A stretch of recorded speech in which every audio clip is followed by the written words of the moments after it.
Have you ever thought about figures who don't just exist in history books, but somehow become absolutely central to the spiritual lives of, well, billions across the globe? We're talking about people whose stories just echo down through millennia, shaping cultures, laws, personal faith for maybe half the planet. It's an almost unparalleled level of influence, really. A name that truly becomes a cornerstone of civilization and belief. Exactly.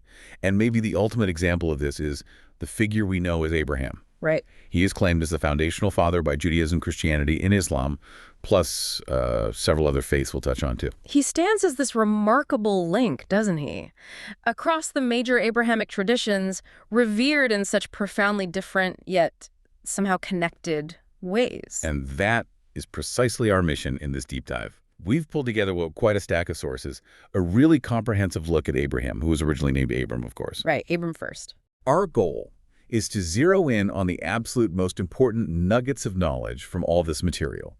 We want to give you a streamlined, well-informed understanding of Abraham's story as it's told in the Hebrew Bible, the fascinating ways scholars view its historical context, his incredibly significant role in multiple world religions, and even his, well, surprising impact on art and culture. Think of it as your essential shortcut, maybe, to grasping why this one figure holds such immense importance across such a vast and diverse landscape of belief. Okay, so let's unpack this. Let's do it. We absolutely have to start with the main source for Abraham's story, and that's the book of Genesis in the Hebrew Bible. The narrative specifically runs from Genesis 11.27 right through 25.11. And what's so striking about this part of Genesis is its structure. It's not just a simple timeline. The sources point out how the story is unified by these core themes. Okay. There's this constant tension around God's promise of countless descendants and a specific lamb, but these promises are perpetually threatened by crises. It uses a literary device the material calls the obstacle story. An obstacle story. Yeah. That really rings true when you look at Abraham's life in Genesis. It feels like one challenge right after another. Exactly. So let's quickly hit the highlights of that core narrative as our sources lay it out. It starts with his family, his father Terah, his brothers Nahor and Haran, and his nephew Lot. Right. And they're actually differing accounts of his birthplace, either Ur of the Chaldees or perhaps Haran, where the family settled for a time. Okay. And then the pivotal moment is the calling, right? Absolutely. God tells Abram to leave everything familiar, his home, his family, his land, and go to a place God will show him. And this command comes with these monumental promises. God will make him a great nation, bless him, make his name great, and crucially, through him, all the families of the earth will be blessed. Wow. He's 75 years old when he takes off from Haran with his wife Sarai and his nephew Lot, heading towards Canaan. Yeah. But almost immediately, we see that obstacle story pattern kick in. Exactly. There's a famine in Canaan, which forces them down into Egypt. And here's a difficult moment.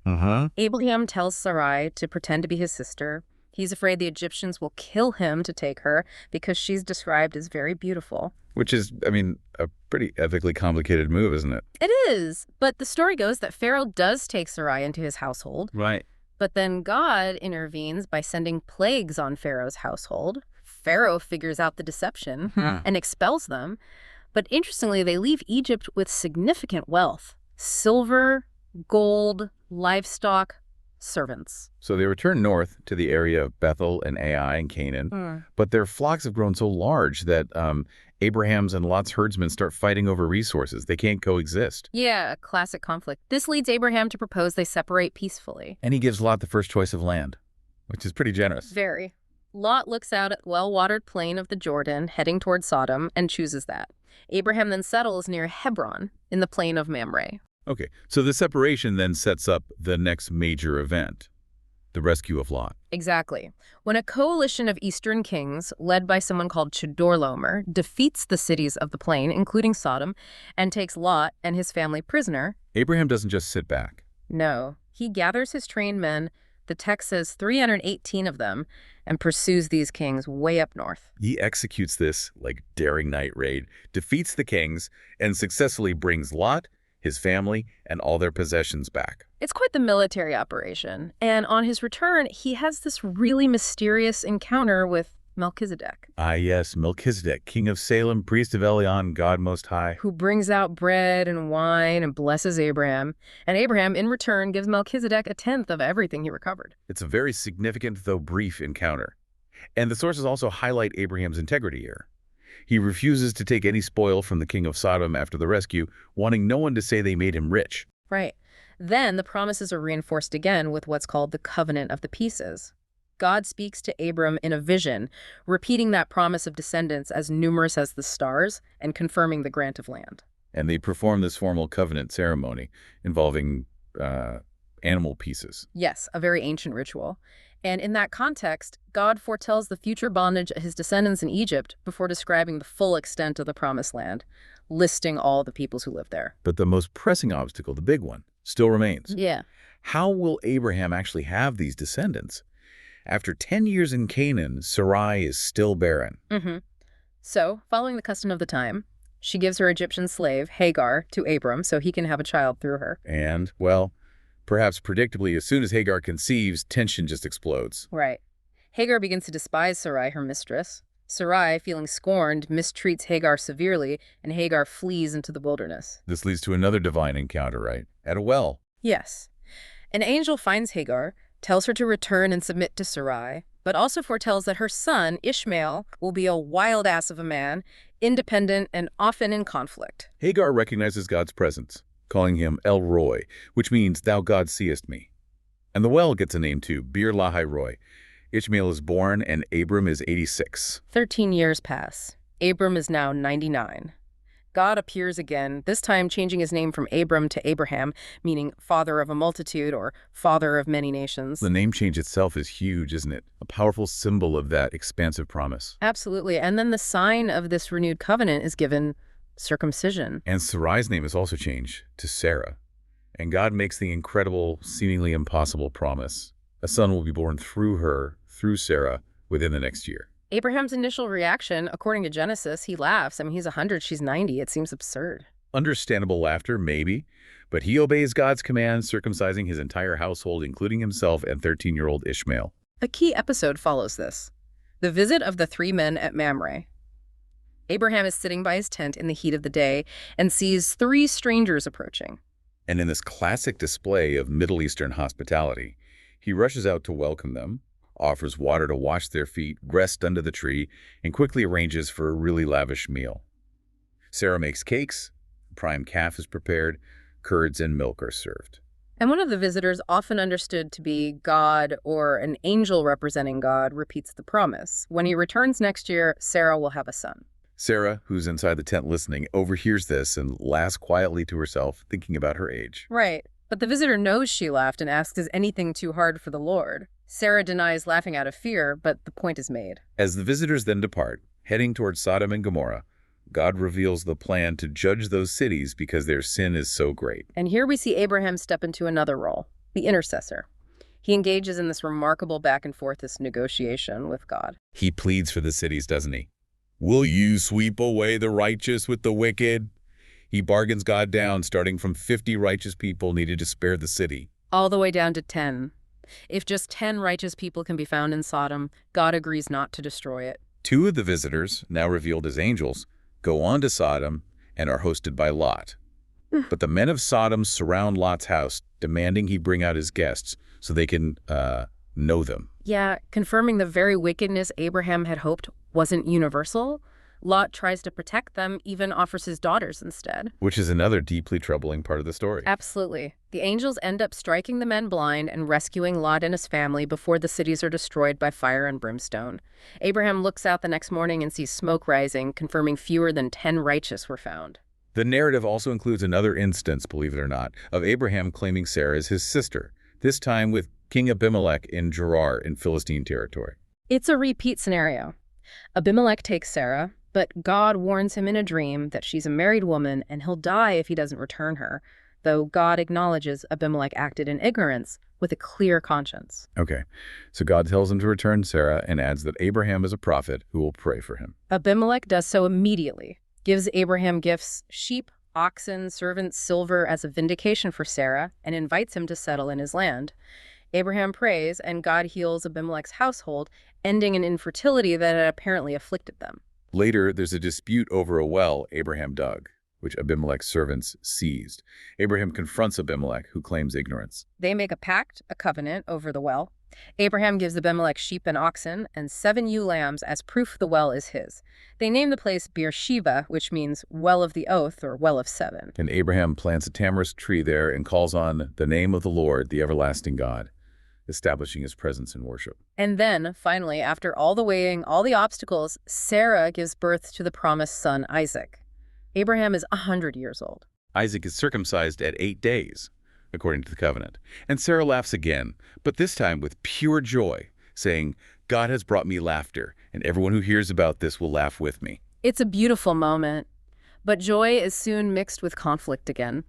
At the feast celebrating Isaac's weaning, Sarah sees Ishmael, who's now about 14, mocking or playing the Hebrew is a bit ambiguous. Whatever it was, it sparks this fierce demand from Sarah to Abraham, send Hagar and Ishmael away. She declares Ishmael will not share the inheritance with Isaac. Abraham is deeply distressed by this. Ishmael is his son too. Yeah. He consults God. And God tells him, surprisingly perhaps, to listen to Sarah, because it is through Isaac that your offspring will be reckoned. The primary line of promise goes through Isaac. But crucially, God immediately reaffirms his promise concerning Ishmael too. He tells Abraham not to worry. God will make a great nation of Ishmael as well because he is also Abraham's seed. So Abraham gets up early, gives Hagar and Ishmael some bread and a skin of water, and sends them away into the wilderness of Beersheba. They wander, the water runs out, and Hagar puts the boy under a bush and sits down some distance away, weeping, unable to watch him die. Another desperate moment. Yeah. But an angel calls out to Hagar from heaven, tells her not to fear, confirms God has heard Ishmael's cries, and reaffirms the promise. He'll be a great nation living on his sword. And then God opens her eyes, she sees a well, and they're saved. Ishmael grows up in the wilderness of Paran, becomes skilled as an archer, and his mother finds him a wife from Egypt. This then sets up the final and arguably the most wrenching test of Abraham's faith, the binding of Isaac, the Akedah. Yeah. God commands Abraham, take your son, your only son, whom you love, Isaac, and go to the region of Moriah. Sacrifice him there as a burnt offering. Just devastating. Abraham obeys without apparent question, gets up early again, saddles his donkey, takes Isaac and 2 servants, and they set off on a 3-day journey. He leaves the servants behind at the foot of the mountain, telling them they'll worship and then come back, a statement of faith, perhaps. He takes Isaac, the fire, and the knife. Isaac carries the wood for the sacrifice. And then comes that incredibly poignant question from Isaac. Father, the fire and wood are here, but where is the lamb for the burnt offering? And Abraham gives that profound, trusting, maybe ambiguous answer. God himself will provide the lamb for the burnt offering, my son. They reach the place God told him about. Abraham builds an altar, arranges the wood, binds Isaac, and lays him on the altar. He raises the knife. And just as he's about to sacrifice his son, the angel of the Lord calls out from heaven, Abraham, Abraham, do not lay a hand on the boy. Do not do anything to him. Now I know that you fear God, because you have not withheld from me your son, your only son. Abraham looks up, sees a ram caught in a thicket by its horns, and sacrifices the ram instead of Isaac. He names the place Jehovah-Jireh, meaning the Lord will provide. And for this ultimate act of obedience, Abraham receives another powerful reaffirmation of the covenant promises. Countless descendants, blessings, victory over enemies, and blessing for all nations through his offspring. After this, Abraham's later life includes Sarah's death. She dies near Hebron, and Abraham negotiates and buys the cave of Machpelah, the cave of the patriarchs, from Ephron the Hittite as a burial place. This purchase is significant. It's the first piece of the promised land that Abraham actually owns outright. After Sarah's death, the text says Abraham takes another wife, or possibly concubine, named Keturah, and has 6 more sons through her. Right. The sources note he's seen in tradition as the ancestor of many nations beyond just Israel Ishmaelites through Ishmael, Edomites through Isaac's son Esau, Midianites, and others through Keturah's sons, and related to Moabites and Ammonites via his nephew Lot. He lives to be 175, long enough to see Isaac marry Rebekah and the birth of his grandsons Jacob and Esau. And when he dies, he's buried with Sarah in the cave he bought significantly by both his sons Isaac and Ishmael together. It's an incredible, sweeping story from Genesis, isn't it? Filled with divine promises, human struggles, ethical complexities, and really foundational events from multiple faiths. Absolutely. But that leads us to the big question, doesn't it? How do scholars today view the historical context of this narrative? Is this history as we understand it? This is where things get really fascinating and highlight that deep dive aspect you mentioned. The sources explain that for a long time, say in the early and mid-20th century, many leading archaeologists and scholars, people like William F. Albright, Right. they generally thought the patriarchs Abraham, Isaac, Jacob were likely real historical figures, or at least plausible composites representing a type of chieftain from the second millennium BCE. Maybe around 4,000 years ago. So they were looking for archaeological evidence, maybe texts from that period that would match the stories in Genesis. Exactly. They were trying to correlate biblical accounts with archaeological findings from the Middle Bronze Age. Okay, but that perspective shifted. Dramatically. It was seriously challenged starting in the 1970s, particularly by the work of scholars like Thomas L. Thompson and John Van Cedars. Their research really caused a major paradigm shift in how people understand these narratives. How so? What do they argue? Well, Thompson, in his book The Historicity of the Patriarchal Narratives, argued pretty forcefully, based on a reevaluation of both archaeology and ancient Near Eastern texts, that there simply wasn't compelling evidence for the patriarchs existing in the second millennium BCE. So the evidence wasn't there. Or at least it wasn't unambiguous. He suggested instead that many aspects of the biblical text, social customs, place names, political situations, seem to reflect conditions and concerns from the first millennium BCE much later. Interesting. And Van Cedars. Van Cedars, in his work Abraham in History and Tradition, came at it from a more literary and comparative angle. He analyzed the patriarchal names, the social milieu described in the stories, and the theological messages, and argued strongly that they suggested these narratives were essentially literary creations from that later Iron Age period, again, the first millennium BCE. Okay, so the core nugget from our sources on this scholarly debate is what? Where did things land? The sources state that, largely because of these powerful critiques, the scholarly consensus shifted significantly. By the start of the 21st century, they say, archaeologists had, for the most part, given up trying to definitively locate Abraham, Isaac, or Jacob in a specific second millennium BCE historical context. Wow. So the search for the historical Abraham from 4,000 years ago basically stalled. In that specific sense, yes. The view that now prevails among most biblical scholars is what's sometimes called minimalists regarding the historicity of these figures in that early period. Now, that doesn't mean the stories aren't ancient or important, right? Not at all. It just means they're not generally seen anymore as straightforward historical records of specific individuals who lived way back in the Middle Bronze Age, in the way people like Albright had perhaps hoped. So, if the written story doesn't directly reflect second millennium history, where did it come from? What are the current ideas? Well, the sources strongly suggest the story likely had a significant oral prehistory. It was told and retold for generations, perhaps centuries, before it was eventually written down. Okay, oral tradition first. Right. And we see mentions of Abraham popping up in later biblical books like Ezekiel and Isaiah, which were written down during or after the Babylonian exile, so in the 6th century BCE, first millennium. So when was it finally written down as part of Genesis? The majority view among scholars, according to the material we looked at, is that the written tradition of the Pentateuch, the first 5 books, including Genesis and the Abraham story, was compiled and edited into roughly its final form during the Persian period. The Persian period. So that's after the exile, when the Jews returned to Judea under Persian rule, roughly 520 to 320 BCE. Exactly. That time frame. Why then? Why was solidifying this story in writing so important at that specific time? Do the sources offer any hypotheses? They do. Several interesting ones. One major idea is that the Torah, including the Abraham story, was compiled partly for Persian imperial authorization. What does that mean? It means it might have served as a kind of legal charter authorized by the Persian Empire, establishing the laws and identity of the Jewish community living within their empire in Yehud, the province of Judea. Okay, so a practical political purpose. Possibly. Another related idea is that compiling the Pentateuch helped define the identity and, importantly, the power structures within the post-exilic Jewish community itself. Who belonged, who held authority, what were the foundational stories everyone agreed on? And the Abraham story would be central to that identity. Hugely central. The sources also point to some intriguing evidence from those earlier prophets, Ezekiel and Isaiah, written during the exile. They suggest there might have been tension. Tension between whom? between Jewish families who had stayed behind in Judah during the exile and claimed their right to the land through their ancestor Abraham, versus those who were returning from exile in Babylon, whose claims might have been based more on the Moses and Exodus tradition, the liberation and conquest narrative. So appealing to Abraham, the original recipient of the land promise, could have been incredibly important for validating the claims of those who would remain connected to the land itself. Precisely. The figure of Abraham, rooted in the land, particularly around Hebron, likely supported the claims of those landowners. Okay, so the written text takes shape in the Persian period, likely drawing on older oral traditions.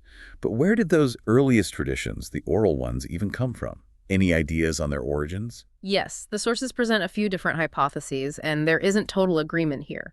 Some scholars still explore a possible Amorite origin for some elements. Amorite, like from Mesopotamia or Syria in the second millennium. Exactly. They might link Abraham's traditional origins in Haran to the Amorite homeland, see parallels between the patriarchal migrations and known Amorite movements in the second millennium BCE, or suggest the lifestyle depicted reflects second millennium Amorite culture, maybe attested in texts from places like Mari. The name Abram, Ariam itself, is attested back then. So that keeps a link to the older period alive, perhaps. What other ideas? Others lean towards a Palestinian origin for the oldest layers of tradition. They might point to a possible 10th century BCE inscription mentioning a fortress of Abraham in the Negev desert, or theories connecting Abraham to an ancient tribe or place name within Canaan itself, maybe near Beth Shean. So Abraham as a more local indigenous figure originally. That's the idea behind some theories. Scholars like Finkelstein and Rumer suggest the oldest traditions might have originated within the land, maybe during the Israelite monarchy, the Iron Age, as an autochthonous hero story. They note that the earliest references outside Genesis in Ezekiel and Isaiah don't mention Mesopotamia. They're just focused on Abraham receiving the promise of land and offspring. Interesting. So maybe he was originally an ancestor figure worshipped particularly in Hebron, connected to the ancient altar there. That's one strong possibility explored in the sources. What all this scholarly work really shows is that the story of Abraham, regardless of its precise historical roots way back when, became profoundly significant during the first millennium BCE, especially in that crucial period of exile and return. It helped shape identity, land claims, and fundamental religious understanding. Which brings us perfectly to his absolutely enormous and ongoing significance across religious traditions. I mean, his stature is just incredibly high, not just in Judaism, Christianity, and Islam, but in other faiths too. It really is remarkable. In Judaism, he's Abraham Avinu, which means our father Abraham. He's seen fundamentally as the biological ancestor of the Jewish people and, even more importantly, the father of Judaism itself, the very first Jew. The one who first recognized the one God and entered into that covenant relationship. Exactly. He models that life lived in covenant with God.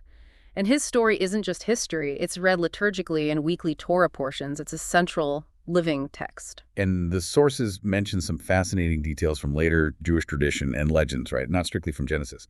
Oh, absolutely. Things like his mother's name being given as Am-Matlazi Bat Karnebo, or that famous story from the Midrash, the collections of rabbinic interpretation about him as a youth working in his father Terah's idol shop. Right, the idol smasher story. Yes. Recognizing the folly of idolatry, he smashes the idols, leaving just the largest one with a stick in its hand, and then cleverly blames it when his father asks what happened. It's a story about his early wisdom and rejection of idolatry. And there's the tradition he was miraculously saved from a fiery furnace by King Nimrod for refusing to worship idols. Correct. Legends also say he studied with Noah and Shem, connecting him back to the earliest righteous figures and the priesthood line. His hospitality, like with the three visitors, becomes legendary, a key virtue. And tradition sees him not just as receiving God's blessing, but actively teaching knowledge of the one God to everyone he encountered. Yes, and his name becomes inextricably linked with God in prayer and identity, the God of Abraham, Isaac, and Jacob. Tradition even sees him, through his various descendants, as the father of some 30 nations. Okay, so that's Judaism. Moving to Christianity, how is Abraham viewed there? He's obviously important. Hugely important. Christians revere him as a great hero of faith and a prophet to whom God revealed himself directly, initiating that crucial covenant relationship. But the emphasis shifts somewhat, doesn't it? It does. A key insight from the sources on the Christian view comes from Paul the Apostle, especially in his letters like Romans and Galatians in the New Testament. What does Paul argue? Paul interprets the promise made to Abraham that through your offspring, all nations on earth will be blessed in a new light after Christ. He argues that the true seed or offspring of Abraham isn't just about physical descent. Okay. So who is it then? It's about faith. Paul argues that all who believe in Jesus Christ, whether they are Jewish or Gentile, are effectively included in the seed of Abraham. They become inheritors of the promises made to Abraham through their faith, just as Abraham himself was counted righteous because of his faith in God's promise. So faith becomes the defining characteristic, mirroring Abraham's own faith. Exactly.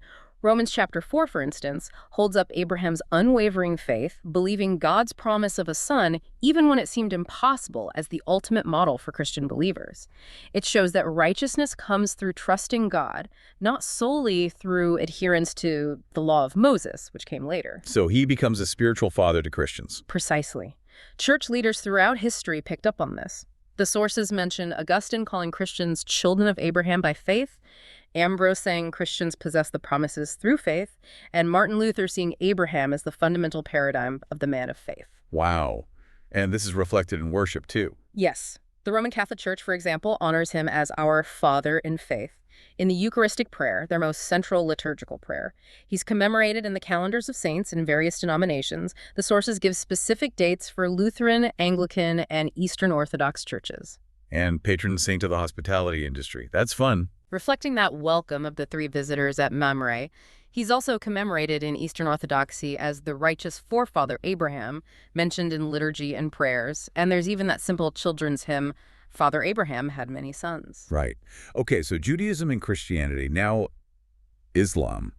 How does Abraham, or Ibrahim, fit in? Ibrahim is absolutely crucial in Islam. He's seen as a vital link in the long chain of prophets that began with Adam and culminates in Muhammad. A link specifically through which son? Specifically through his son Ishmael, or Ismail in Arabic, from whom Arabs, and therefore Muhammad, trace their lineage. And he features prominently in the Quran. Incredibly so. Right. The sources point out he's mentioned in 35 different chapters of the Quran. That's more than any other biblical figure except for Moses. What are the key descriptions or titles given to him? He's called a Hanif. This is a very important term, meaning a pure, primordial monotheist, someone who maintained the pure worship of the one God before the specific revelations of Judaism or Christianity. He's also called a Muslim, in the literal sense of one who submits to God's will. So he's like the archetype of the perfect Muslim. Exactly. He's seen as a prophet, a patriarch, the ideal model of submission to God, Islam. And significantly, he's revered as the fish who, with Ishmael, reformed or rebuilt the Kaaba in Mecca, purifying it from idols and rededicating it to the worship of the one God, connecting Islam's holiest site back to this foundational monotheism. So he's seen as the original founder of pure monotheism. He's considered the first pioneer of Islam, establishing the Millaj Abraham, the religion of Abraham, whose fundamental mission was proclaiming the absolute oneness of God, Tawhid. Does he have special titles in Islam? Yes, a very high one. Khalilullah, which means the friend of God. This title emphasizes his closeness and special relationship with God. He, along with Isaac, Isaac, and Jacob, Yaqub, is seen as among the most excellent and honorable people in God's sight. He's referred to as father of Muslims and held up constantly as a role model. It's fascinating how central he is. What about other traditions mentioned in the sources? The Druze. Yes, the Druze, a distinct esoteric faith originating from Ismaili Islam, also regard Abraham highly. They see him as the third spokesman, or Natik, after Adam and Noah, who transmitted the foundational principles of monotheism, Tawhid. He's one of their 7 key prophets. And Mandaism. That's a much older Gnostic religion, right? Correct. An ancient religion from Mesopotamia. They call him Abraham. He appears in their sacred text, the Ginza Rabbah, or Ginza, acknowledged as the patriarch of the Jewish people. But there's a key difference. Yes, a really interesting one highlighted in the sources. Mandaeans apparently believe Abraham was originally a Mandaean priest himself, but they fundamentally disagree with him on the issue of circumcision. Why? Because Mandaeism forbids any form of bodily mutilation, so they reject circumcision, seeing it as something Abraham wrongly adopted. Fascinating. Okay, and the Baha'i faith, how do they view Abraham? In the Baha'i faith, Abraham is considered a manifestation of God. That's their term for the great divine messengers or prophets who appear throughout history, like Moses, Krishna, Zoroaster, Buddha, Jesus, Muhammad, and the founders of the Baha'i faith itself, the Bab and Baha'u'llah. So on that same level. Yes, he's seen as the originator of the cycle of monotheistic religion. Baha'i texts affirmed his Mesopotamian origins and state he spoke Hebrew when he crossed the Jordan. They describe his struggle against the pervasive idolatry of his family and people. Similar to the Jewish Midrash story. Somewhat, yes. That he faced opposition from his government and kin, rejected their gods, and was ultimately forced to leave his homeland for the Holy Land, supported only by Lot and a few others. And what about the sacrifice story in the Baha'i view? This is a crucial point from the sources. Yes, very crucial. According to Baha'u'llah, the founder of the Baha'i faith, the voice of God, commanded Abraham to offer up Ishmael as a sacrifice, not Isaac. Ishmael. Why the difference? The purpose, in the Baha'i understanding, was to demonstrate Abraham's absolute steadfastness, his detachment from even his beloved son, and his complete obedience to God. This act is also seen symbolically as a spiritual ransom for the sins of the world. Interesting. Does he have titles in Baha'i texts? He's often called the friend of God, similar to the Islamic title Hallelujah. He's revered as the founder of monotheism. And maybe the most unique nugget here from the sources is the Baha'i belief that Abraham is united in spirit and reality with all the other manifestations of God. They are seen as fundamentally one in their purpose, reflecting the same divine light, though their specific laws and social teachings differ according to the time and place they appeared. So Moses, Zoroaster, Buddha, Jesus, Muhammad, the Bab, Baha'u'llah, all spiritually connected back to Abraham.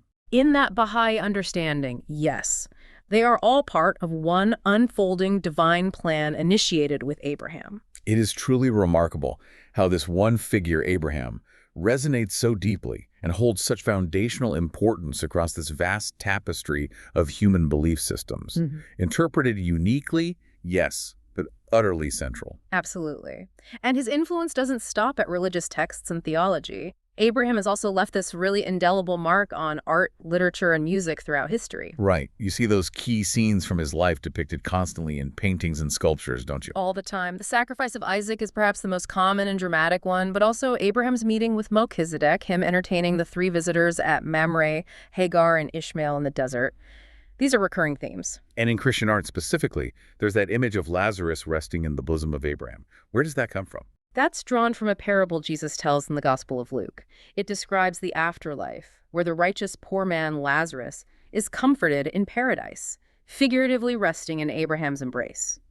So artists often depict Abraham physically holding Lazarus, or sometimes a group of souls representing the righteous departed. Okay. And the sources mention some famous artists who tackle Abraham. Oh, many. Rembrandt, of course, has powerful depictions. Tissot, Donatello, Raphael. And going way back, the sources mention the sarcophagus of Junius Bassus from the 4th century. What's significant about that? It's considered probably the single most famous piece of early Christian relief sculpture, and it prominently features the sacrifice of Isaac alongside scenes from Jesus' life, showing that early connection. And more recently? The sources mention George Segal's 20th century sculpture, Abraham's Farewell to Ishmael, which uses his signature style with plaster gauze figures to capture the emotion of that difficult separation. In Christian iconography, you mentioned the sacrifice of Isaac is often seen as more than just a story. Yes, it's frequently interpreted theologically as a foreshadowing, or what's called a type, of Christ's sacrifice on the cross. Abraham's willingness to offer his beloved son prefigures God the Father's offering of Jesus. It's also sometimes linked to the Eucharist or the Mass. And the three visitors. They are sometimes interpreted, especially in Eastern Orthodox tradition, as a prefiguration or even a symbolic representation of the Holy Trinity.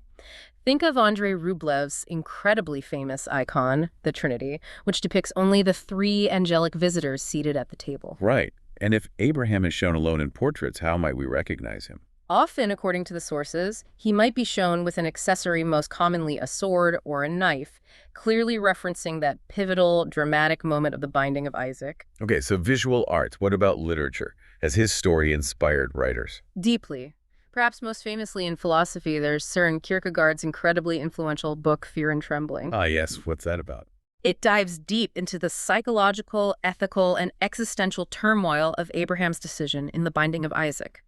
Kierkegaard explores the concept of the teleological suspension of the ethical, the idea that faith might require obeying God even when it seems to contradict universal moral laws. It's a profound meditation on faith, doubt, and anxiety. Heavy stuff. Any fictional takes? The sources mention a couple. W.G. Hardy wrote a fictionalized novel called Father Abraham, and Lynn Reed Banks, who wrote The Indian in the Cupboard, also wrote short stories called Sarah and After, which retell parts of the Genesis narrative from Sarah's perspective. Giving her a voice and music. Has Abraham's story been set to music? Yes, particularly the sacrifice story. Baroque composers like Marc-Antoine Charpentier wrote a dramatic motet or oratorio called Sacrificium Abrahe, and Sébastien de Bressard wrote a cantata Abraham ou le sacrifice d'Isaac. Or recently. A very interesting contemporary example mentioned is Steve Reich's 1994 minimalist opera, The Cave. What's the concept there? It explores the story of Abraham and his legacy, specifically centered around the Cave of the Patriarchs in Hebron, but it does so by incorporating interviews and perspectives from Jews, Christians, and Muslims living today, recounting and interpreting the story from their different traditions. It's a fascinating juxtaposition. Wow. And there was a pop culture reference, too. Yeah, kind of unexpected. Bob Dylan's classic song, Highway 61 Revisited, the very first stanza goes, "Oh, God said to Abraham, kill me a son." Abe says, "Man, you must be putting me on." God say, "No." Abe say, "What?" God say, "You can do what you want, Abe, but the next time you see me coming, you better run." Well, Abe says, "Where do you want this killing done?" God says, "Out on Highway 61. Huh. A very Dylan-esque take on the command. Indeed. And the sources note the biographical connection that Dylan's own father was named Abram Zimmerman. Right. Okay, so we've really covered a lot of ground here. We've journeyed from that detailed, complex biblical narrative in Genesis through the fascinating twists and turns of how scholars grapple with its historical context. Yeah, the whole second millennium versus first millennium debate. Then exploring Abraham's profound and incredibly varied significance across Judaism, Christianity, Islam, and other faiths. Each seeing him through their own unique lens, yet all claiming him as foundational. And finally, touching on his enduring impact on art, literature, and even music. His influence is just, well, it's undeniable, isn't it? It truly is. He stands almost alone, perhaps, as a figure so absolutely central to the identity and beliefs of literally billions of people, interpreted in such diverse ways, yet somehow foundational across such a wide spectrum of faith and culture for millennia. It really leaves you with something to think about, doesn't it? How can a single figure, known primarily through these ancient narratives, stories passed down, how can that figure continue to inspire such devotion, such connection, and sometimes, let's be honest, be a point of difference or even conflict between communities right across thousands of years? It's a powerful question. What does this tell you, the listener, about the enduring power of narrative itself and the power of faith in the human experience? How can one story hold so much weight for so long?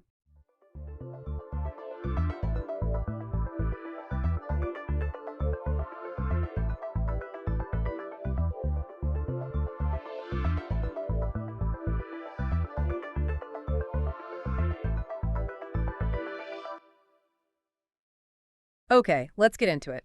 Today, we're doing a deep dive into a really fascinating skill. It's ancient, demands incredible precision, and, well, it has this kind of dual nature. We're exploring the world of sleight of hand. Yeah, it's a great topic. And our guide for this exploration is basically an excerpt from Wikipedia. It gives us a good starting point to unpack what sleight of hand really is, where we see it, and why it's so, well, captivating, and sometimes a bit notorious, too. Definitely notorious sometimes. You might also hear it called by older names, right? Like prestidigitation. Prestidigitation, yeah, or legerdemain. Yeah. They all point to the same kind of skill set. And the language itself is interesting. You mentioned the etymology. Oh, absolutely. It's Right. quite revealing. Sleight comes from Old Norse, and it means something like using dexterity or cunning, specifically, often to deceive. Ah. So sleight of hand literally translates to quick fingers, or maybe more telling, trickster fingers. Trickster fingers. I like that. Yeah, it ties the physical skill to dexterity, straight to cleverness, maybe even cunning, right from the start. Trickster fingers. Yeah, that really captures it. Because I think most people, when they hear sleight of hand, they immediately think magic tricks. Right. That's the common association. But our reading actually makes a point that it's broader than just magic. Absolutely. The material we looked at defines it more like fine motor skills that performing artists use. And it can be for entertainment or manipulation. Okay, so entertainment or manipulation. Yeah. And while it's definitely a huge part of magic, it's described almost as a separate skill, a genre of entertainment in its own right.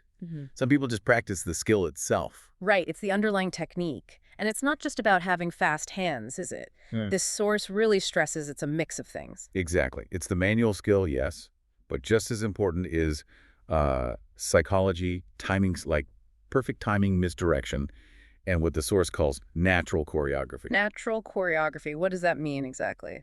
It means making a secret move look like a completely normal, everyday action, like scratching your nose or adjusting your glasses or just resting your hand naturally.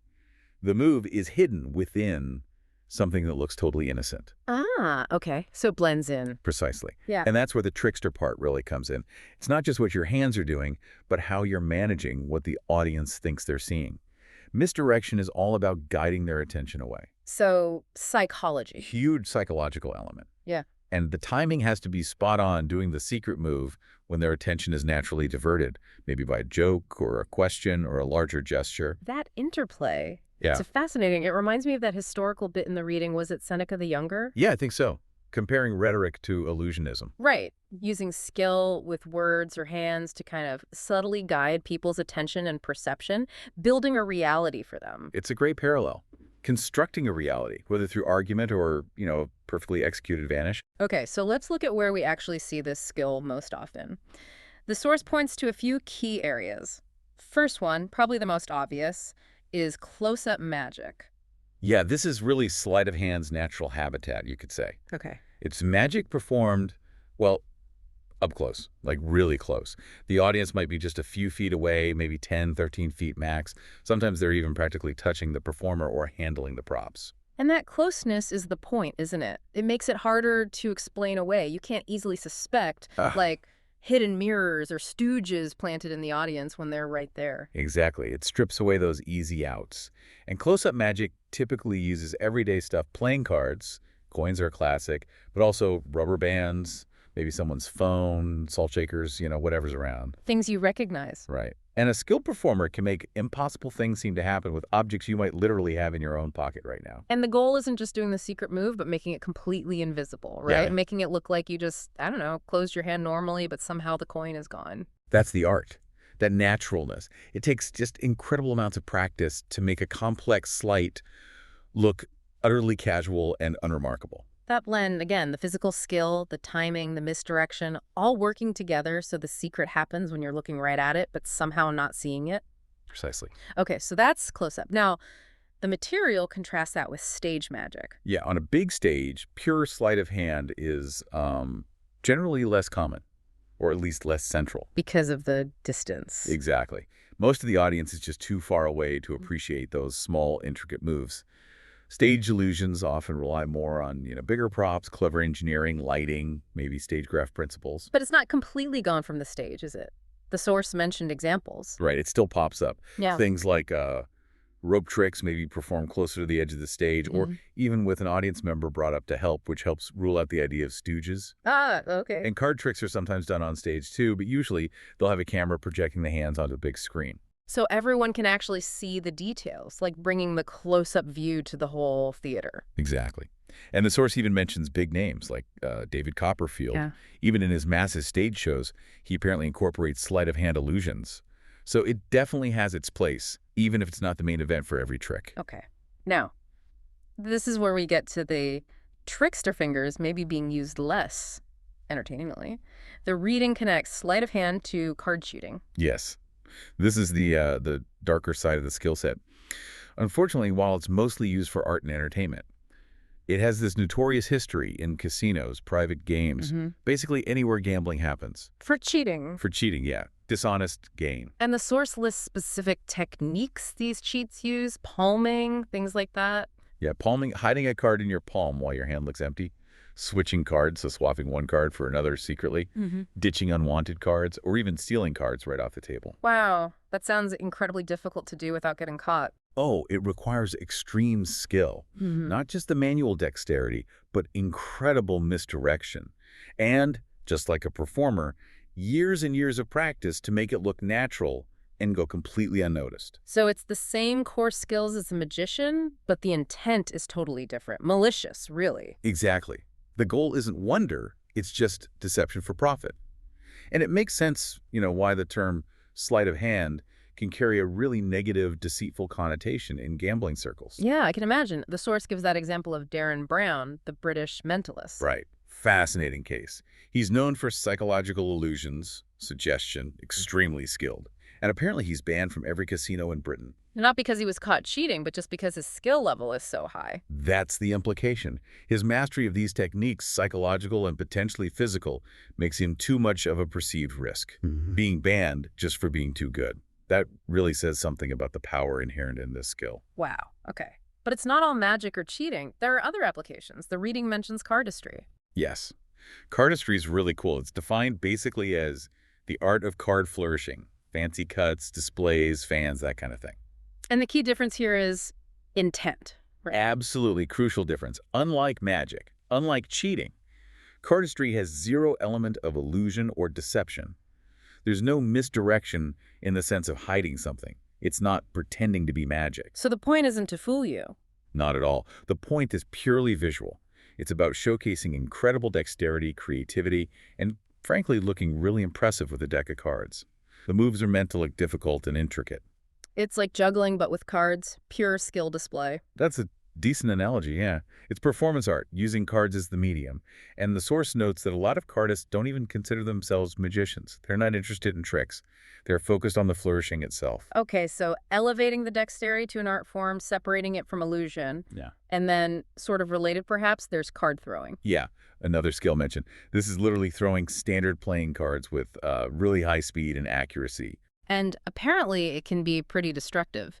The source mentions slicing fruit. Yes, it mentions slicing through carrots, even melons, with a thrown card. Slicing a melon with a playing card, that requires some serious force and precision. It's pretty amazing, yeah. And like cardistry, the reading points out that card throwing is primarily about demonstrating visible skill. It doesn't inherently involve magic elements.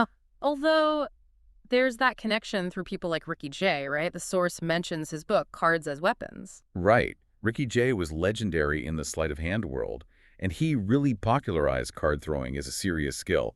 His book kind of codified it. And some magic tricks do incorporate card throwing, the source says. Yeah, it can definitely be woven into a magic routine for a dramatic effect. But the fundamental skill propelling that card accurately and powerfully stands on its own as just a display of, well, mastery. Okay, so putting this all together then, this deep dive really shows sleight of hand isn't just one thing. It's this core foundational skill. Exactly. It's this combination of, fine motor control, understanding psychology, nailing the timing, and it gets applied across this huge spectrum. From pure art like cardistry and card throwing to entertainment that creates wonder, like close-up magic and even some stage magic, Right. all the way over to, well, outright deception in gambling. It's the same root skill set, that dexterity, that manipulation of perception, just used in wildly different ways for different reasons. And the reading mentions some of the greats, the pioneers who really mastered this stuff. Ricky Jay, of course, David Copperfield, Dave Vernon, people who spent lifetimes perfecting these techniques. True masters of the craft in all its forms. So maybe here's a thought to leave you, the listener, with. We've seen how this one skill, sleight of hand, can create art, create astonishment, but also enable serious manipulation and deceit. When you see someone with incredible skill like this, whether it's a magician, a cardist, or you just read about these historical figures, what does it mean to appreciate that raw technique, knowing it holds the potential for both good and ill? Is that potential for manipulation always kind of baked into the skill itself, or is it purely about the intent of the person using it? Something to think about.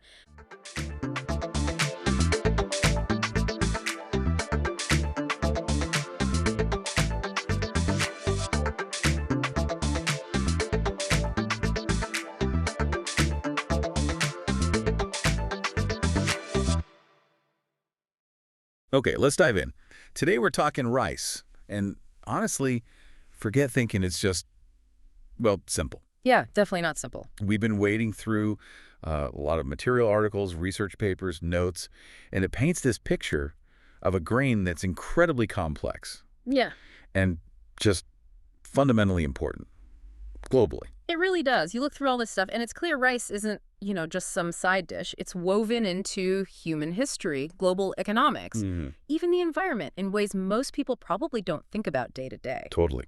So our mission here in this deep dive is to pull out the really key, fascinating takeaways from these sources. Right. We want to trace its journey, Yeah. from ancient origins, how it actually grows. Yeah, basics. It's a massive scale today, the big challenges it's facing, and where science is taking it next. Think of it as like your essential guide to a crop that literally feeds more than half the planet. It's way more than food. It's civilization almost. Exactly. Yeah. So yeah, let's get into it. Let's unpack the world of rice.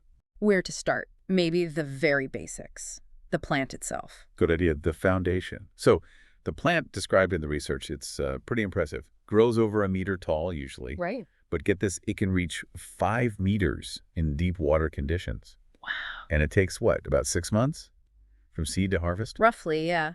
And the structure's interesting too. You've got these leafy stems, they call them tillers, branching off a main stem that has joints, nodes, and the flowers, they actually self-pollinate. They're grouped in this thing called a panicle. A panicle? Yeah, and one panicle can have like up to 350 of these little spikelets. Each one, once fertilized, becomes the grain we eat, the caryopsis. It's a cereal, right? Part of that big grass family, Yeah. Poaceae. Correct. Very adaptable tropical crop, usually grown as an annual, so replanted every year. But it can be perennial in some places, that ratoon crop thing. Exactly. In warm climates, you can get a second harvest from the roots. Yeah, the history. That's where it gets really interesting based on this material. 2 main species we domesticated. Oryza sativa, that's Asian rice, that's the big one. Domesticated in China a long time ago. How long? The sources say somewhere between 13,500 and 8,200 years ago. Massive window, but ancient. Wow. And the other one? African rice, Oryza glaberrima, domesticated separately over in Africa, maybe around 3,000 years ago. But the genetics, the molecular stuff, Yeah.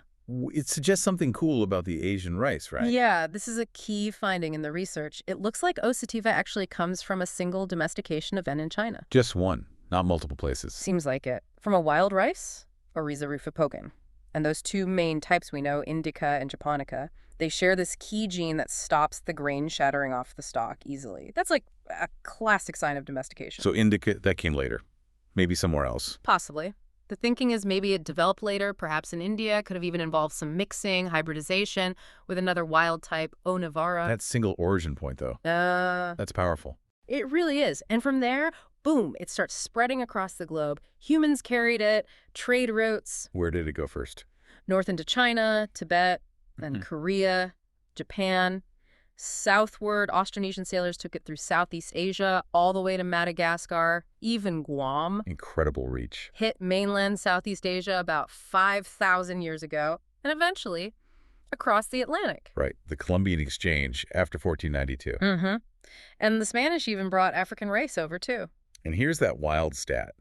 Before the American War of Independence, rice was the 4th most valuable export from British North America. Right after tobacco, wheat, and fish. It's amazing how fast it became so economically vital in a totally new continent. Okay, so that's the history.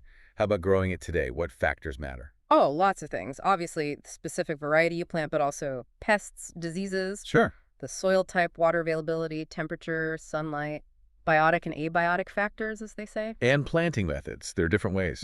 Yeah, you can do direct seeding, just sow the seeds in the field. Less labor, but you tend to need more seed. Okay. Or there's transplanting. Grow seedlings in a nursery, then plant them out. More labor, traditionally done by hand all over Asia. Right, I've seen pictures of that. But you use less seed overall. And now, of course, you've got mechanized transplanters making inroads. Water is key, obviously, but it's not like it needs to be flooded all the time. That seems counterintuitive. Exactly. That's a common misconception. It doesn't thrive if it's continuously submerged for its whole life. Traditional paddy farming does use flooding, and yeah, that takes huge amounts of water. But there are other ways, right? This alternate wetting and drying. Yes, AWGD. The research highlights this a lot. Instead of keeping it flooded, you flood to maybe 5 centimeters deep. Okay. Then let the water level drop, actually down to 15 centimeters below the soil surface. Then flood again. And that saves water. Dramatically. Plus, there are deep water varieties that can handle being flooded over 1/2 meter deep for a month or more. And then there's upland rice, grow more like wheat or corn in hilly areas, just relying on rainfall. Okay, so it grows, matures, then harvesting. How's that done? Depends hugely on the scale. Smallholder farms, often manual labor, sickles, simple tools, large commercial farms, big combine harvesters that do it all. But the basic steps are cutting the stalks that's reaping, maybe stacking them, then separating the grain from the stalk, which is threshing, and finally cleaning the grain. And drying. Oh, That seems critical right after harvest. absolutely crucial. The grain's still got high moisture, maybe 20–25%. You have to get that down quickly to stop mold growing. How do they do that? Traditionally, just spreading it out in the sun on mats or paved areas. Simple but effective if the weather's right. Then comes milling. Yeah. Taking off the layers. Right. If you just take off the tough outer husk, you get brown rice. Which is more nutritious generally. Generally, yeah, because the bran and germ are still there. White rice, the bran and germ are milled off, too. That's usually a more complex, multi-step process in commercial mills. The sources also mentioned parboiling, steaming it before milling. Yes, parboiling. It involves soaking, steaming, and drying the rice with the husk still on. This makes the starch gelatinized, hardens the grain so it breaks less during milling. Ah, right. And importantly, it pushes some vitamins and minerals from the bran layer into the starchy part, the endosperm. So more nutrients are retained even in the white rice after milling. That makes sense. But even with all this, there are losses after harvest, right? Right. Especially in some regions. Oh, huge losses sometimes, particularly in developing countries. Problems with transport, storage, the milling itself. It all adds up. Like that Nigeria example, losing a quarter of the crop. Yeah, a staggering amount. Compare that to, say, modern metal silos in China, where the loss rate was cited as only 0.2%. Traditional storage in rural China, maybe 7–13% loss. Infrastructure makes a massive difference. Okay, so we've got the plant, the history, the growing. Let's zoom out. The global scale. It's enormous. It really is. Primary staple food for, over half the world's population, dominant in Asia, growing fast in Africa. Production in 2023 hit 800 million tons. 800 million. That makes it number 3 globally, right? Behind sugarcane and maize. That's correct. And production is super concentrated. China and India, together, they produce over half the world's rice. Just those two. Yep, 207 million tons each in 2023. Add in Bangladesh, Indonesia, Vietnam. I see why Asia accounts for like 90% of all rice grown. What about yields? How much rice could you get from an area? The world average in 2022 was around 4.7 tons per hectare, but the potential is way higher. The research mentions Yuan Longking in China. The father of hybrid rice. Right. He hit a record back in '99, apparently, of 17.1 tons per hectare. Using hybrid varieties and this special approach called the System of Rice Intensification, SRI, shows what's possible. But here's a weird thing, the paradox you mentioned. Only a tiny fraction gets traded internationally. Yeah, less than 8%. It seems crazy for such a massive crop, but most rice is eaten in the country where it's grown. It's a domestic food security crop, first and foremost. Unlike wheat or corn, which are huge global commodities. Exactly. And interestingly, in the trade that does happen, developing countries are the main players. China actually became the world's biggest importer around 2013. Really? Even producing so much? Yep. And India became the biggest exporter around 2012, along with Thailand and Vietnam as other major exporters. Who's eating the most per person? Top consumers are China, India, Bangladesh, Indonesia, but there's this trend. In the 21st century, per capita consumption is actually falling in many places. Why is that? Often linked to rising incomes. People start eating more meat, more diverse diets. But not everywhere, right? Africa? Sub-Saharan Africa is the big exception. Yeah. There, both the population and the amount of rice each person eats are going up, so rice is becoming even more critical for food security there. Okay, let's shift focus again to the plate, the food itself. The fun part. Yeah. And the variety is just incredible. Usually classified by grain length, yeah. Long, medium, short. That's the main way. And that length, combined with the type of starch inside amylose versus amylopectin, dictates how it cooks up. So long grain, like basmati. Right. Long grain, mostly indica types. They tend to stay separate, cook up dry and fluffy. Basmati and jasmine are famous examples. Great aroma and nutty flavors. Jasmine's maybe a bit stickier than basmati. Medium grain, that's more for risotto. Often, yeah. Medium grain, often japonica or sometimes hybrids. They're moister, more tender, tend to clump together a bit. Calrose is a big one in the U.S. And carnaroli, the Italians call it the king for risotto. And short grain, sticky rice. Exactly. Short grain, mostly japonica, Small oval grains, very sticky when cooked, perfect for sushi, obviously, holds together. You also get specific glutinous or sticky rice for things like mochi. What about arborio for risotto? Arborio is technically medium grain, but yeah, it acts sticky like short grain because it's high in amylopectin. And bamba for paella. That one's actually an indica, believe it or not, but it absorbs liquid like crazy, so it works well. And those colorful lines, black rice. Ah, forbidden rice. That deep purple-black color comes from anthocyanins, the same antioxidants in blueberries. Cool story about it being reserved for Chinese royalty. Okay, nutrition. Big one. It's gluten-free, right? Absolutely zero gluten, which makes it fundamental for anyone with celiac disease or gluten sensitivities, a true staple. What about the basic nutritional profile? Cooked white rice. Per 100 grams, you're looking at about 130 calories, mostly carbs around 29%, proteins low, maybe 2%, and fat is negligible. In vitamins, minerals? It's got a decent amount of manganese, like 18% of your daily value, but other micronutrients are pretty low in standard white rice. And protein quality is not complete. Correct. It has protein, and because people eat so much of it, it's a significant source globally. But it doesn't have enough of all the essential amino acids your body can't make itself. Which is why fortification is recommended sometimes. Exactly. The World Health Organization strongly recommends adding iron and conditionally suggests adding vitamin A and folic acid, especially in places where rice is the main food and deficiencies are common. Okay, so it feeds billions, but growing it isn't easy. Let's talk challenges. Pests, climate. Yeah, the tough stuff. Yeah. The research lists a whole rogues gallery. Insects like armyworms, plant hoppers, rodents, birds, weeds competing for resources, fungal diseases, bacteria, viruses, they can all slash yields. Any standout diseases? The worst offenders? 2 are mentioned as perennially the worst globally. Rice blast, which is a fungus, Magnaporth griseae, and bacterial leaf streak, Xanthomonas oryzae. Major headaches for farmers everywhere. Sheath blight is another big one. How do you fight back sustainably? The material talks about integrated approaches, using biodiversity, breeding resistant rice varieties, understanding the plant's own defenses. And pesticides, are they always the answer? Well, here's a really interesting point from the sources. Often, farmers use more pesticides than they actually need. More than needed. Yeah, and sometimes it backfires. They call it the pesticide paradox. Spraying can actually increase certain pests, like the brown plant hopper. Wait, spraying more leads to more pests. It sounds crazy, right? But the pesticides often kill the beneficial insects, the predators that would normally eat the pests. Ah, the natural enemies. Exactly. Plus, some studies suggest certain pesticides might even stimulate pest reproduction or weaken the rice plant's own defenses.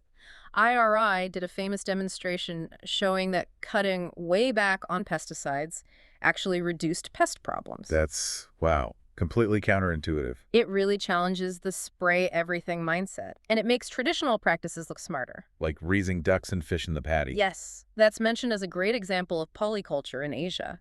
The ducks and fish eat pests and weeds, their manure fertilizes the rice, plus you get extra food, fish and duck eggs or meat. It's a whole system. And the plant fights back too. It does. It produces its own defensive chemicals. Interestingly, some things we add, like the herbicide 2,4-D, can apparently boost the plant's defenses against certain pests. But other chemicals, like the insecticide imidacloprid, might actually make it more vulnerable. Complex interaction. Very. And of course, breeding for resistance is huge. Using traditional methods and genetic engineering, looking for useful genes, even in wild rice relatives. Okay, shifting from pests to the really big one.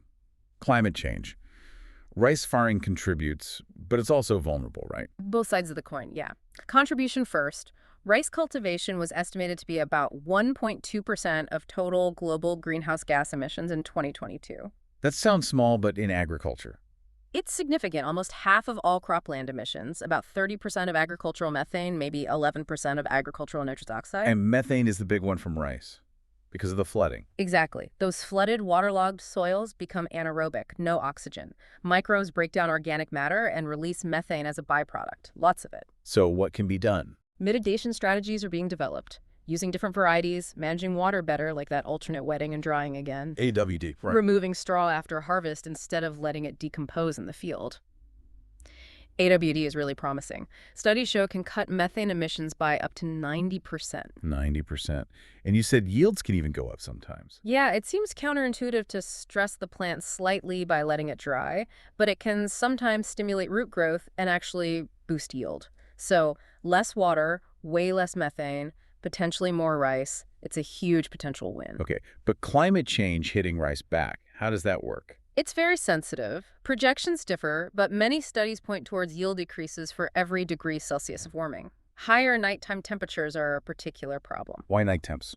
Because the plant respires more when it's warmer at night, basically burning through the energy it's stored from photosynthesis during the day, leaving less for grain production. This has already been linked to yield stagnation or drops in parts of Asia. And heat stress during the day, that critical temperature. Yeah, that's a major worry. If the temperature around the rice flowers goes above 35 degrees Celsius, about 95 Fahrenheit, for more than an hour or so, Oh. it can cause sterility. The flowers don't get pollinated properly, crop failure. With more heat waves, that's a serious risk. We're seeing impacts already, like in Italy. The sources point to Italy's Po Valley, yeah. Famous for arborio and carnaroli, the risotto rices. Recent droughts have really hammered those harvests. Are they developing drought-resistant ones? They are, but it's tricky. One mentioned, Nuevo Promedio, is drought-resistant, but apparently it doesn't have that creamy texture you need for a good risotto. So it's not just about survival, it's about maintaining quality, too. These challenges really underscore why science and biotech are so vital for rice's future. Absolutely. And rice is like a model organism for plant science in many ways. It was the first crop to have its genome sequenced. Yep, back in 2005, milestone. Since then, hundreds more rice genomes have been sequenced. It helps scientists understand basic plant biology, DNA repair, meiosis, all sorts of fundamental processes. And applying that knowledge. Yeah. The Green Revolution varieties were a huge leap, right? Like IR8. Massive leap. IR8 developed at the International Rice Research Institute, IRRI, in the 60s. It was a cross between an Indonesian variety and a short Chinese one. And the key was the short, strong stems. That was the breakthrough. Older varieties were tall and would lodge fall over if you gave them too much fertilizer. IR8 stood upright so farmers could use more inputs and get much higher yields.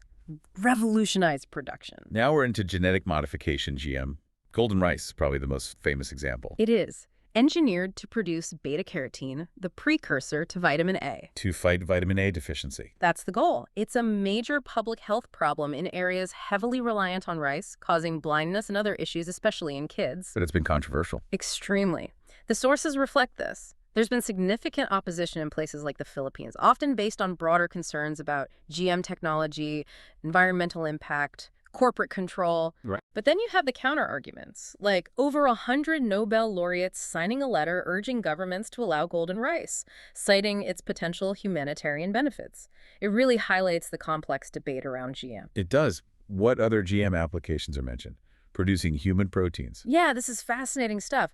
A company called Ventria Bioscience developed GM rice that produces human lactoferrin and lysozyme proteins found in breast milk, and also human serum albumin. These proteins have antibacterial, antiviral properties. What's the potential use? One idea discussed is incorporating this protein-rich rice into oral rehydration solutions used to treat severe diarrhea, which is a huge killer of infants and young children. The proteins could help fight the infection and maybe even combat associated anemia. Turning rice into a factory for medicine. Incredible. And biotech is also tackling those stresses. Floods, drought, salt. Definitely. Flood tolerance. Huge issue. Millions of hectares lost yearly in Asia. Normal rice drowns after about a week. But there are tolerant varieties now. Yes. There are conventionally bred ones, like Swarna sub 1, that can take a week or so. And then scuba rice varieties with the specific gene, sub 1A, transferred in that can survive 2 weeks fully submerged. IRI has been distributing these. Drought tolerance, too. Big problem for rain-fed rice. Huge. Plants need water to get nutrients. IRI has developed varieties. But there was this cool Japanese research in 2013. The deeper roots gene. Exactly. They took a gene called DRO1 from an upland rice variety known for deep roots and put it into IR64, a popular high-yielding variety. And the result? Under moderate drought, the modified IR64 with deeper roots only lost 10% of its yield. The original IR64 lost 60%. Massive improvement in resilience just by changing the root structure. Salt tolerance, crucial for coastal areas, especially with sea level rise. Major threat. Salt messes up the plant's internal workings. The research mentions this incredible effort to cross edible rice with a wild relative, Oryza corctata, that lives in salty coastal areas and can handle twice the salinity. But the wild one isn't edible. Nope. So they had to make a hybrid. And get this. It took 34,000 attempts to get just one viable embryo. 34,000, that's persistence. Unbelievable.